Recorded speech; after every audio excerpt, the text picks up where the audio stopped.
आहे. फक्त माझ्या कानावर उडत उडत बातमी ऐकली की आपल्या भारतात सोन्याचे धूळ निघत होते.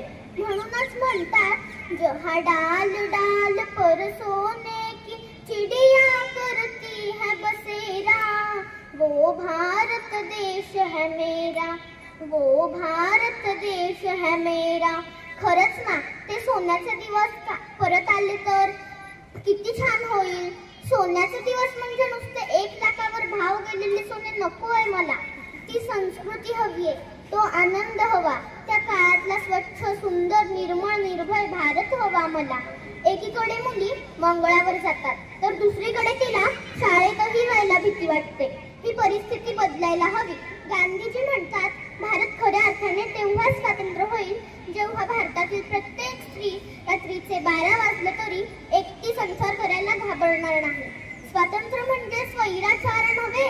रात्रीचे 12 वाजता फिरणे म्हणजे स्वातंत्र्य नाही.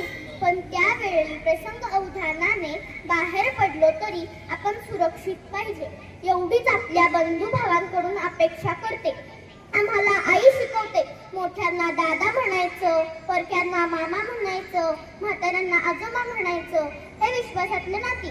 पण यांना काळीमा फासणारे लोक इतके भयंकर कृत्य करतात की आजकाल कोणावर विश्वास ठेवायचा हेच कळत नाही. म्हणून पोलीसताई आम्हाला शाळेत गुड टच बॅड टच शिकवतात. स्वामी विवेकानंदांनी परदेशात जाऊन बंधू भगिनी हा शब्द वापरला तर अख्खाच परिषद टाळ्यांच्या आवाजांनी गडगडला. कुठे गेले हे बंधू भगिनी? नाती लुप्त होत आहेत, त्याला आळा बसला पाहिजे.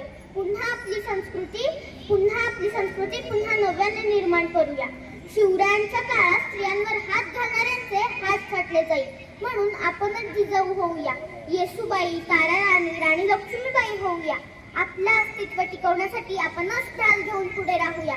जय भवानी, जय शिवाजी, जय हिंद, भारत माता की जय.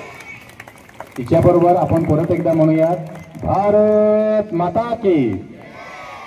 अशी छोटीशी जर झाशीची राणी आपले मत परखडपणे व्यक्त करू शकते.